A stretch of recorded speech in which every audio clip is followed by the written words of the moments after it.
Vaheguru Ji Ka Khalsa, Vaheguru Ji Ki Fateh. Welcome to this segment of Code Gurbani's a-sabad-a-day. The recitation continues from the Nasari Mahalla Panjwa, composition of the fifth Nanak, Guru Arjan, and the recitation this time stanza by stanza. Dhanasari Mahalla Panjwa, गुर के चरण जी का निस्तारा, समुंद सागर जिनखिन Mahatara रहाओ. Literally, what is being said, that the Guru's feet are liberation for the being. The Guru's feet are what will carry us across the ocean of existence. Now we know by now that these are metaphors, symbols used to explain the inner world. So the Guru's feet are not a physical location or physical feet, but it is a way of being. Gur ke Charan, ji ka nistara. So liberation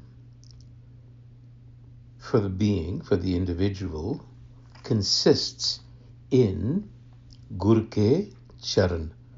Now, there is Gur and there is Charan. Gur means literally method, process. And Charan comes from Char, which means movement. That is why feet are called Charan, because they are symbols of movement.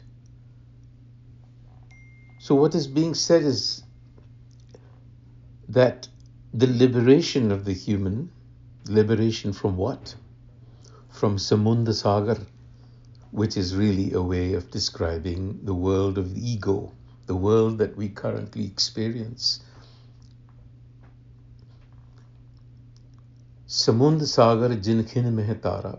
So we have to move Charan with the Gur, with the method, with the right method. So the implication here is that each one of us has within us an instruction set, if you will. It is codified in us.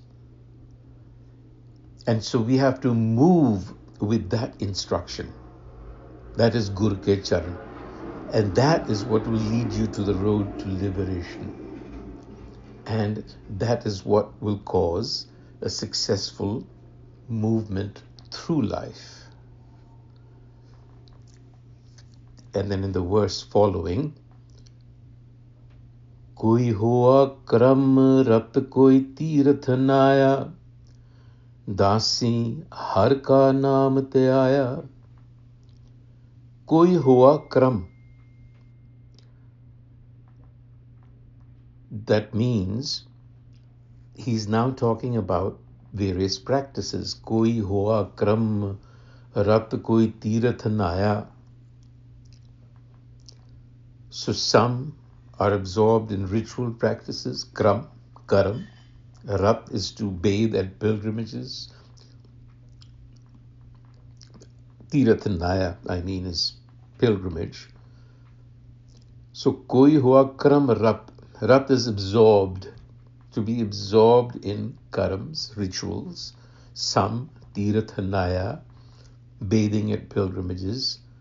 But the dasi, the slave.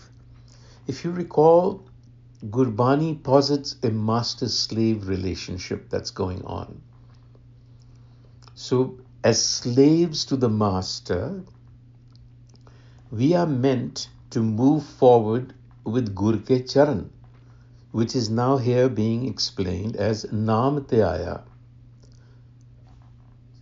You could think of them as being somewhat synonymous. One leads to the other. One is the mechanism that gets you to that wisdom. So the slave, Har ka naam te aaya, contemplates wisdom. So we have to move through the world with the gur, with the method, with the instruction set of the gur, to traverse life with wisdom. Then, in the end, Bandhan katan har swami, jan nanak simray antar jami. Bandhan katan har swami. So the master ground within us is the one that eventually shatters our bonds to the ego. Remember, the ego is the problem, that misperception. Jan nanak simray antar jami.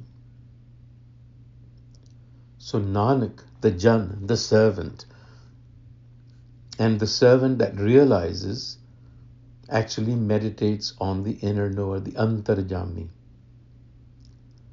remembers the knower. So release from inner bondage comes from following the gur, the method, the process, the way of doing, to cut off the bonds of the ego, and that will lead you to wisdom. You will then operate with wisdom through life. That's the sum of this Sabbath today. Vaheguru Ji Ka Khalsa, Vaheguru Ji Ki Fateh.